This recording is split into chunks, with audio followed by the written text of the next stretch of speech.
हिंदू धर्म ग्रंथ कोई माइथोलॉजी नहीं है, बल्कि यह भारत का सबसे प्राचीन इतिहास है। वामपंथी लोग चाहे जितनी कोशिश कर लें, वह हिंदू धर्म ग्रंथों को कभी झूठा साबित नहीं कर पाते, क्योंकि समय समय पर ऐसे प्रमाण मिलते रहते हैं जिनका वर्णन हजारों वर्ष पुराने हिंदू धर्म ग्रंथों में पहले से ही लिखा हुआ है। मित्रों, आपने रामायण तो अवश्य ही पढ़ी होगी, साथ ही टेलीविजन पर रामायण व महाभारत दोनों को देखा भी होगा। कुछ किरदार ऐसे हैं जिन्हें आपने रामायण तथा महाभारत दोनों में देखा होगा। इन किरदारों में हनुमान जी, जामवंत जी तथा परशुराम जी प्रमुख रूप से हैं। इनमें से हनुमान जी व परशुराम जी को चिरंजीवी अर्थात चारों युगों में जीवित रहने का वरदान प्राप्त है और यह आज भी मौजूद है। परंतु यह कहाँ रहते हैं, किसी को जानकारी नहीं है। यह भी कहा जाता है कि कलयुगी मनुष्य इनका दर्शन नहीं कर सकता। आज के वीडियो में हम आपको ऐसे रहस्यमय स्थान पर लिए चलते हैं जहां भगवान परशुराम का फरसा आज भी मौजूद है। यह स्थान इतना रहस्यमय है कि यहाँ पर पुरातत्व वैज्ञानिक जब रिसर्च करने पहुंचे तो कुछ ऐसा हुआ कि उन्हें रिसर्च को बीच में ही रोककर भागना पड़ा। आखिर क्या हुआ था जिससे भारत की सरकार भी हैरान थी? आखिर क्या वह चीज थी जिससे डर कर पुरातत्व वैज्ञानिक भाग गए? जानने के लिए यह वीडियो अंत तक अवश्य देखें। स्वागत है आप सभी का द साइंटिफिक हिंदू पर और मैं हूं आपके साथ आपका दोस्त धीरेन्द्र। भारत देश में सैकड़ों रहस्यमय मंदिर हैं जिनके रहस्यों को बड़े बड़े वैज्ञानिक भी नहीं सुलझा पाए हैं, और कुछ जगह तो ऐसी हैं जहां वैज्ञानिकों को रिसर्च रोककर भागना ही पड़ गया। जो लोग यह कहते हैं कि भगवान नहीं है या हिंदू धर्म ग्रंथ झूठे हैं, काल्पनिक हैं, उन्हें आज का यह वीडियो जरूर देखना चाहिए, क्योंकि आज हम आपको ऐसे स्थान पर लिए चलते हैं जहां भगवान परशुराम का फरसा तथा उनके मौजूद होने का रहस्य आज भी बरकरार है। यह बात है सन 1989 की। झारखंड की राजधानी रांची से करीब 150 किलोमीटर दूर गुमला जिले में एक पहाड़ी पर टांगीनाथ धाम नामक एक स्थान है। पुरातत्व विभाग को जानकारी मिली कि टांगीनाथ धाम में रामायण व महाभारत काल की कुछ चीजें जमीन में मौजूद है, जिनमें से परशुराम जी का फरसा तो जमीन से ऊपर ही दिखाई दे रहा है। कुछ लोगों ने इसे उखाड़ने का प्रयास किया, परंतु उखाड़ नहीं सके, क्योंकि यह कितनी गहराई तक गड़ा है कुछ पता नहीं चल पा रहा था।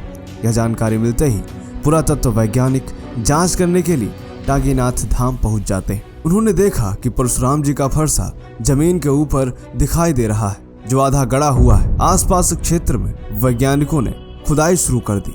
2 दिन तक चली खुदाई में उन्हें हीरा जड़ित मुकुट तथा सोने चांदी के आभूषण समेत बहुत सी कीमती वस्तुएं मिली। परंतु फरसे की खुदाई करने के दौरान कुछ ऐसा हुआ जिससे उनके होश उड़ गए और उन्हें वहां से तुरंत भागना पड़ा। दरअसल फरसे की खुदाई के दौरान वहां पर बड़े आकार के काले बिच्छू निकल आए।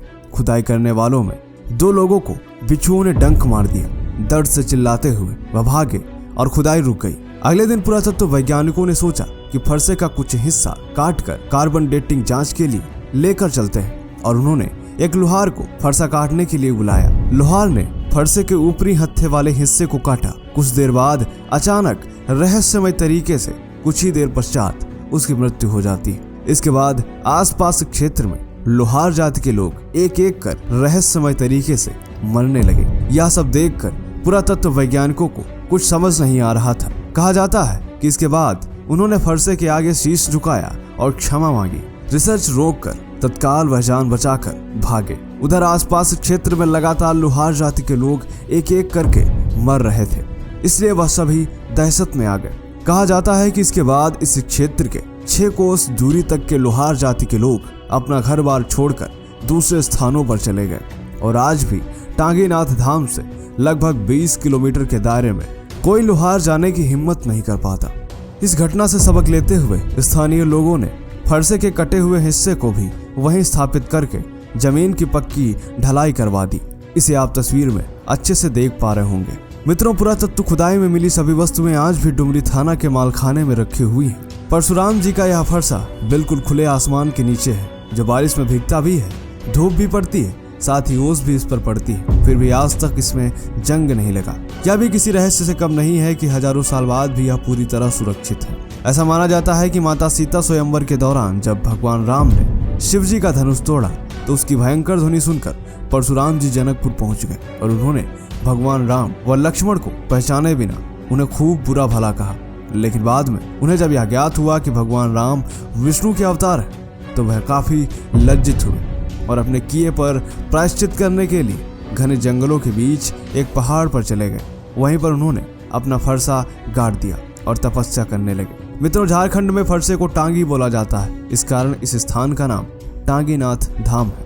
यहाँ भगवान परशुराम के पद चिन्ह आज भी मौजूद है। टांगीनाथ धाम में सैकड़ों शिवलिंग और प्राचीन प्रतिमाएं भी हैं और वह खुले आसमान के नीचे हैं। यह सभी प्रतिमाएं उत्कल के भुवनेश्वर, मुक्तेश्वर, गौरी केदार आदि स्थानों से खुदाई में प्राप्त मूर्तियों से मेल खाती हैं। प्रत्येक वर्ष शिवरात्रि को यहाँ पर 3 दिवसीय भव्य मेला भी लगता है, जिसमें लाखों श्रद्धालुओं की भीड़ उमड़ती है। लाखों श्रद्धालु यहाँ आकर बाबा टांगीनाथ की पूजा करते हैं, साथ ही खंडित फरसे का भी पूजन करते हैं। खंडित फरसे की पूजा किए बिना यहाँ की यात्रा अधूरी मानी जाती है। मित्रों, गुमला जिला नागवंशी राजाओं का शासन क्षेत्र था। साथ ही यह शिवोपासना का भी महत्वपूर्ण स्थल भी था।